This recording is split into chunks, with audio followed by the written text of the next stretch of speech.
Buenas tardes a todos, mi nombre es Santiago Bolívar Cartagena y les voy a explicar funciones exponenciales. Una función exponencial tiene forma f de x igual a la x. A es la base, x es la variable independiente. A es una constante y tiene que ser mayor a 0 y no puede ser igual a 1. Si es menor que 0, eso nos da una raíz negativa y eso nos da un número imaginario. Y si es igual a 1, nos da una función constante. Cuando a es mayor a 1, nos da este tipo de función y que a medida que x disminuye, se acerca más al eje x. ¿Listo?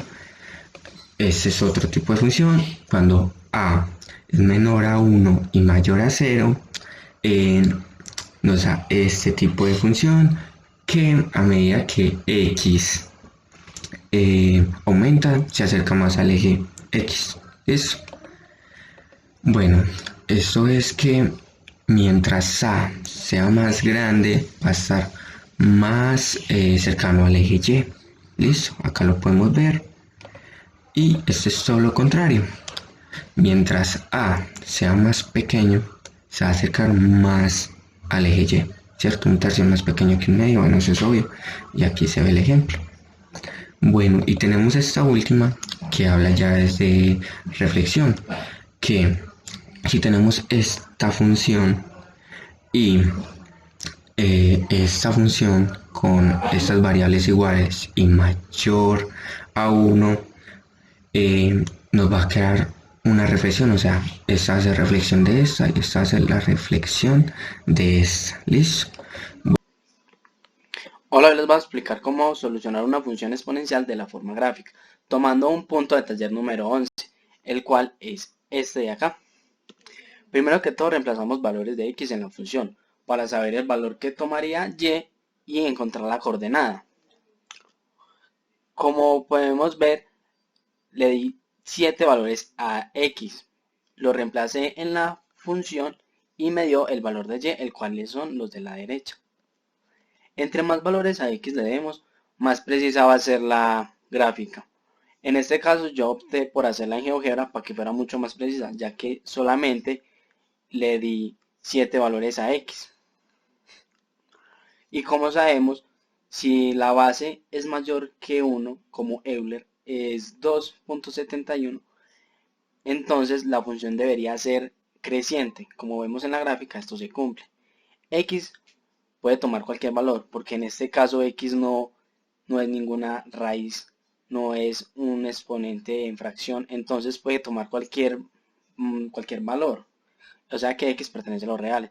Para hallar el rango, yo utilicé el logaritmo natural para poderlo cancelar con la potencia y Euler, que son operaciones inversas. Como podemos ver, pasé el 4, quedó y menos 4, el logaritmo natural se canceló con Euler, quedó x menos 3, y para cumplirse el logaritmo natural tiene que ser y menos 4 mayor que 0, pero yo necesito eso, solo y. Entonces apliqué a ambos lados más 4.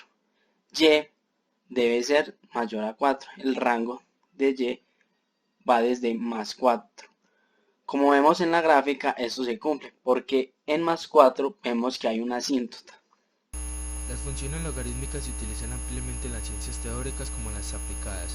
Por ejemplo, para resolver la ecuación exponencial que se deriva de los estudios de crecimiento poblacional y de las matemáticas financieras, aun con una calculadora científica muy buena, se necesitan las funciones logarítmicas para resolverlas.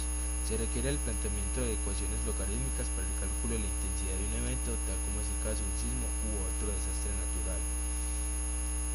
Desde el punto de vista de la matemática de un hecho o fenómeno del mundo real, las ecuaciones exponenciales se usan desde el tamaño de la población hasta fenómenos físicos como la aceleración, velocidad y densidad. El objetivo del modelo es entender ampliamente el fenómeno y tal vez predecir su comportamiento en el futuro. Se usan igual para dar el crecimiento de cosas como el crecimiento de una población determinada o el crecimiento de personas infectadas por un virus. Las funciones exponenciales son las que tienen más presencia de los fenómenos observables, por lo que existe diversidad de situaciones cuyo estudio implica el planteamiento de ecuaciones exponenciales o logarítmicas. Es el ejemplo de la escala de Ricci. Antes de pasar a explicar funciones logarítmicas, primero tenemos que pasar a entender las propiedades de un logaritmo. Esto nos dice que a, que es la base, debe ser mayor a 0 y diferente de 1. La primera propiedad nos dice que el logaritmo en base a de 1 es igual a 0, porque todo número elevado a la 0 da 1.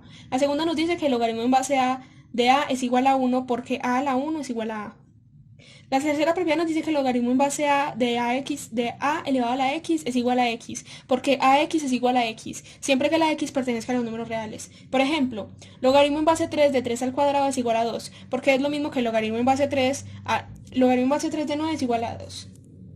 La cuarta propiedad nos dice que a elevado al logaritmo en base a de x es igual a x, porque el logaritmo en base a de x es el exponente al cual se debe exponer exponer a para obtener x. Un ejemplo de esto es que 3 elevado al logaritmo en base 3 de 9 es igual a 9, porque si resolvemos ese logaritmo nos va a dar igual a 2, entonces si ponemos que 3 elevado a la 2, esto nos va a dar 9. El cambio de base de un logaritmo. Dado que y es igual al logaritmo en base b de x, decimos que y es igual al logaritmo en base b de x, que esto es igual a b elevado a la y es igual a x. Entonces decimos que el logaritmo en base a de b elevado a la y es igual al logaritmo en base a de x.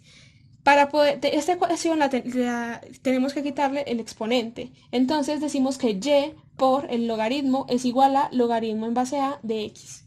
Entonces, aquí tenemos que despejar y, entonces y va a ser igual al logaritmo en base a de x sobre logaritmo en base a de b.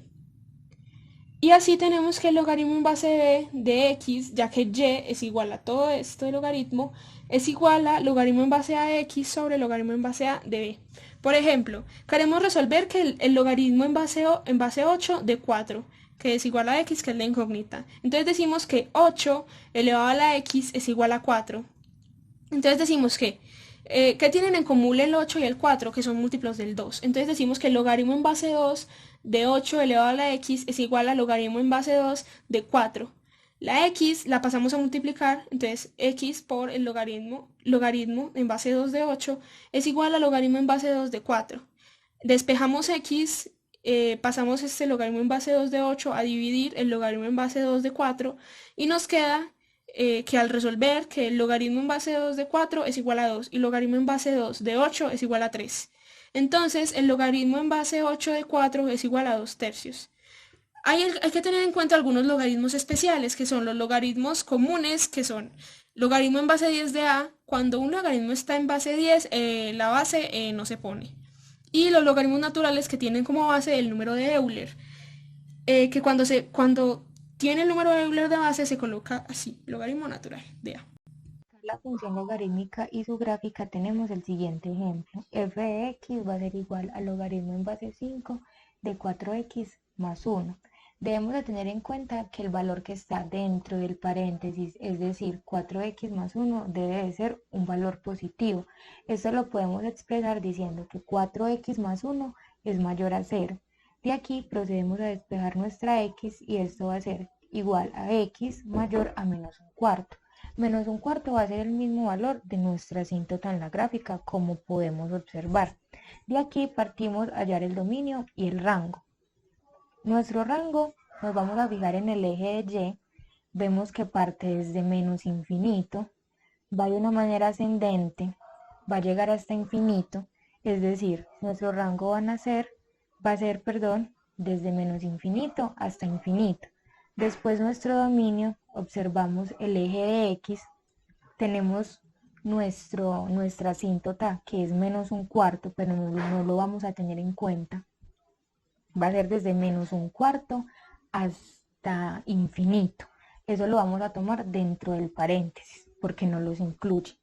De aquí, otra característica de esta función es que el número que va a acompañar a la x va a depender de hacia dónde va a ir nuestra gráfica. Por ejemplo, aquí nuestro 4 es positivo, nuestra gráfica va a ir hacia la derecha.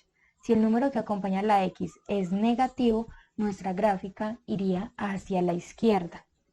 El punto A, B y C fueron hallados por una tabla de valores donde se reemplazó x, es decir, que vamos a tomar los números después de nuestra asíntota, que sería el 0, el 1, el 2, el 3 y así sucesivamente, y los vamos a reemplazar. con la X. Y así vamos a obtener nuestros puntos para graficar.